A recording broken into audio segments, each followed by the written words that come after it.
शिव मंदिर में प्रतिदिन 1 लोटा पानी, 1 लोटा जल अवश्य अवश्य चढ़ाना।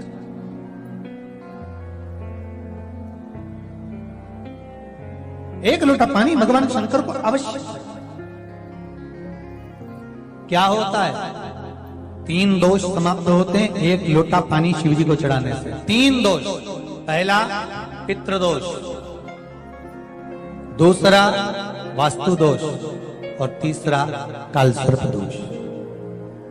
जब हम घर में से जल लेकर जाते हैं तो हमारे घर का पानी जब जाता है तो घर का जो वास्तु केंद्र होता है वो रसोई घर होता है। रसोई घर में से जल ले जाकर शिव जी को चढ़ाते हैं तो उससे वास्तु दोष समाप्त। दूसरे नंबर पर है पितृदोष। घर का जो मटका होता है, परिंडा होता है, हंडा होता है, वो पितरों का स्थान है। उस पितरों के स्थान पर जो जल भरा होता है उसमें से अगर भाग भगवान शिव को चढ़ाया जाए तो पितरों का देवता आर्यमा भगवान शंकर के कहने पर चलता है। इसलिए वो भाग जब शिव को प्राप्त होता है तो आर्यमा संतुष्ट होकर पितरों को भी फल प्रदान करता है। तीसरे नंबर पर कालसर्प दोष। भगवान शंकर को 1 लोटा पानी अगर चढ़ा रहे हो, भगवान शिव पर 1 लोटा पात्र जल का अगर चढ़ा रहे हो तो आपका कालसर्प दोष समाप्त। कालसर्प दोष होता कैसे? शंकर भगवान का चढ़ा हुआ जल तुलसी जी में चढ़ाने से पत्रिका में कालसर्प दोष हो जाता है। जैसे माँ जो होती है ना, घर की जो माँ होती है, अगर गर्भ में बच्चा है, गर्भ में संतान है और वो शिव जी पर अगर 1 लोटा पानी जैसे शंकर जी पर जल चढ़ाया, थाली में सारे भगवान को निला लिया, गणेश जी, देवी जी, शंकर जी, सारे देवताओं को एक ही थाली में रखकर स्नान कराकर वो शंकर का चढ़ा हुआ जल जब चढ़ाया जाता है तुलसी जी में ले जाकर लोग डाल देते हैं, उससे जो बच्चा जन्म लेता है उस बच्चे की पत्रिका में कालसर्प दोष आ जाता है।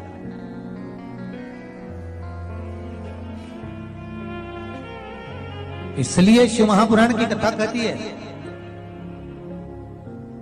सारे देवताओं को भले एक ही थाली में स्नान करा लो, एक ही पात्र में स्नान करा, पर देवाधिदेव महादेव को एक छोटे से पात्र में अलग से स्नान करा लेना चाहिए, अलग से।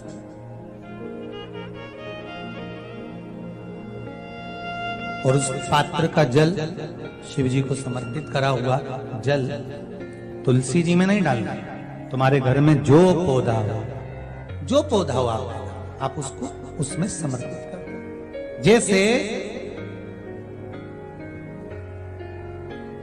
बेलपत्री चढ़ाने के बाद जल चढ़ाना या जल चढ़ाकर बेलपत्र चढ़ाना। एक पत्र है, बड़ा सुंदर है, छोटा सा भाव, प्रश्न अच्छा है, आप सबके हित का।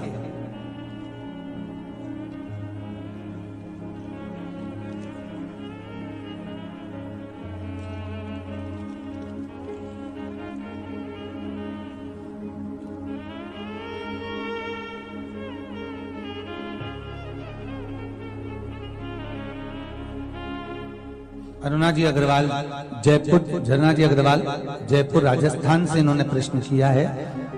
गुरुदेव, दूध, कच्चा दूध केवल शिवलिंग पे चढ़ाना चाहिए या पूरे शिव परिवार पे चढ़ाना चाहिए?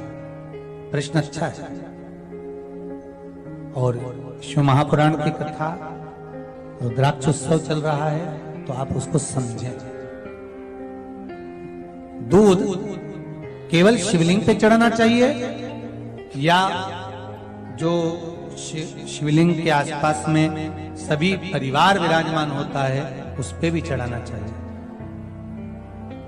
अगर लिंग पुराण आप उठाकर देखेंगे तो लिंग पुराण में एक बड़ा सुंदर संवाद आता है जिसमें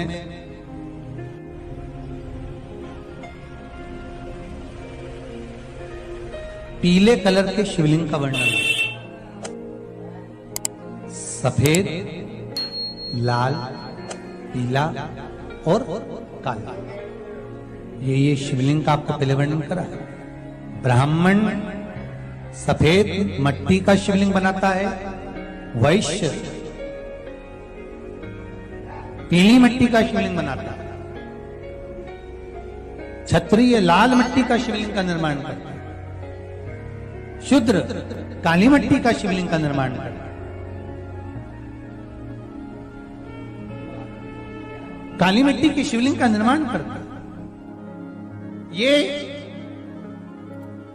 जो वर्णन किया गया है कि उसमें लिंग पुराण के अंतर्गत एक पीले शिवलिंग का वर्णन आता है कि पीला जो शिवलिंग होता है उस शिवलिंग का भाव कितना सुंदर बताया गया है। उसमें व्याख्यान वर्णन में आप अगर पढ़ेंगे देखेंगे लिंग पुराण के अंतर्गत तो उसमें आता है कि दूध जब आप देव अधिदेव महादेव के शिवलिंग पर समर्पित करते हो तो शिव महापुराण की कथा कहती है, लिंग पुराण कथा कहती है, नर्मदा पुराण, स्कंद पुराण, पद्म पुराण, अग्नि पुराण, सारी पुराणे वर्णन करती है, वराह पुराण, ब्रह्मवेत्ता पुराण, ये जितनी पुराणे सब वर्णन करती है कि जब शिवलिंग पर हम दूध चढ़ाते हैं तो केवल शंकर भगवान के शिवलिंग पर दूध चढ़ा देने से संपूर्ण परिवार पर दूध चढ़ जाता है। अलग से हमें कहीं चढ़ाने की जरूरत नहीं,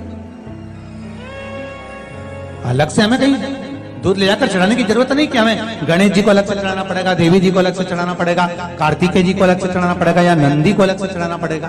तो जो प्रश्न करा है धन्ना जी अग्रवाल जी ने, जयपुर राजस्थान से हैं, सुंदर प्रश्न करा है। और ये आपको ज्ञात होना चाहिए कि शंकर भगवान पर चढ़ाया गया थोड़ा सा भी दूध जल जो हम भगवान शिव को समर्पित कर रहे हैं वो केवल शिव के लिए नहीं रहता, केवल भगवान शंकर के लिए नहीं है, वो स्वयं 33 कोटि देवताओं को समर्पित हो जाएगा, स्वयं 33 कोटि देवताओं को।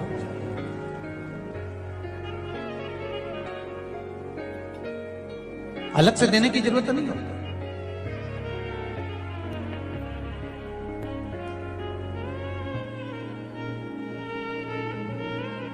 महाराज एक लोटा पानी, बेलपत्री आप शिवलिंग पर तेले चढ़ा रहे हैं, उसके बाद जल चढ़ा रहे हैं। दूसरा, जल चढ़ाने के बाद बेलपत्र चढ़ा रहे हैं। ये दो अलग अलग क्रम है शंकर भगवान की पूजन के। आप समझ लीजिएगा जरा, ये प्रसंग कभी नहीं आया, आज आया है तो उसको समझ।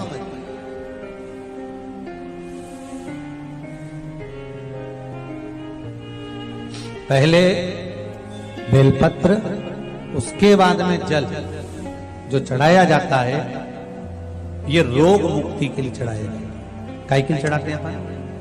रोग के निवारण, रोग मुक्ति के। जैसे कोरोना महामारी के अंतर्गत अपन सबने स्मरण किया ऑनलाइन शिव महापुराण में कि एक वर्णन किया था कि अगर ज्यादा स्वास्थ्य गड़बड़ हो रहा है तो एक लोटा दूध था और एक लोटा पानी बेलपत्र रखकर फिर चढ़ाने का उस समय पर वर्णन किया था। आप लोगों ने, कई लोगों ने उसको किया और उसका लाभ आपको मिला। उसी तरह आप शिव मंदिर में जाकर दर्शन करेंगे तो दो चीजें अपने को दर्शन करने को मिलेगी। एक भक्त आता है शंकर जी के मंदिर में, लोग भाव से पहुंचते हैं तो पहले वो क्या करते हैं, पहले बेलपत्री चढ़ा देते हैं फिर जल चढ़ा देते हैं। और एक भक्त जो शिव मंदिर में पहुंचता है पहले जल चढ़ाता है फिर बेलपत्र चढ़ाता है। दोनों का अलग अलग क्रम है, दोनों का अलग अलग भाव वर्णन है। पहला, अगर बेलपत्र चढ़ाया है और उसके बाद अगर आप शंकर भगवान पे जल चढ़ा रहे हो तो ये रोग मुक्ति के लिए होता है। जैसे बड़े रोग किसी को हो जाए, रोग किसी को घेर ले तो वो बेलपत्री चढ़ाने के बाद फिर जल चढ़ाएगा तो उसको रोग थम जाएगा और फिर वो रोग आगे नहीं बढ़ेगा, आगे नहीं बढ़ेगा। रोगों को थामने के लिए बेलपत्री पहले फिर जल। और जब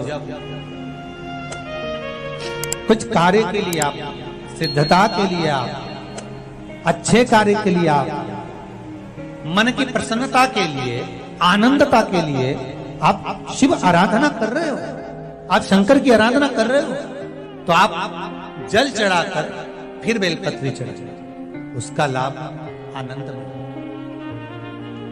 आपने जल चढ़ाया उसके बाद बेलपत्र चढ़ाए।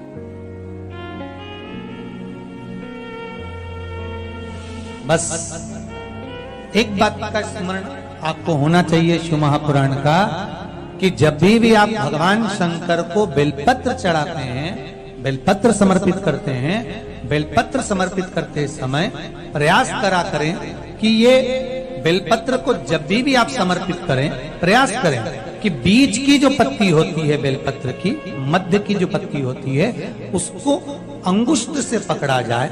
उसके बाद में आप फिर बेलपत्री को शिव पर समर्पित करें, प्रयास करें।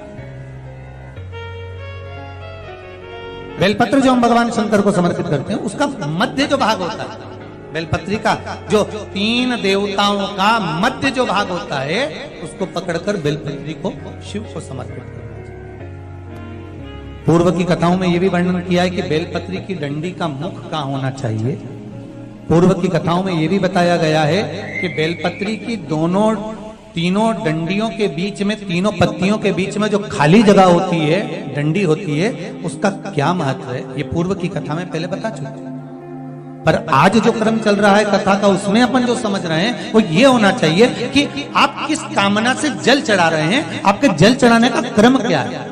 अगर आप रोग मुक्ति के लिए चढ़ा रहे हैं तो पहले बेलपत्र चढ़ेगी, फिर जल चढ़ेगा। आप कार्य सिद्धि के लिए चढ़ा रहे हैं, पहले जल चढ़ेगा, फिर बेलपत्र चढ़ेगी। और यदि कोई विशेष कार्य है आपका, जो आपको भगवान शंकर से जाकर कहना है, कोई विशेष कार्य, जैसे ब्रह्मलोक में ब्रह्मा है, वैकुंठ में भगवान विष्णु है, पर संसार सागर में, ब्रह्मांड में, मृत्यु लोक में अगर कोई देव है तो वो देव अधिदेव महादेव, वो देव अधिदेव महादेव, दूसरा नहीं।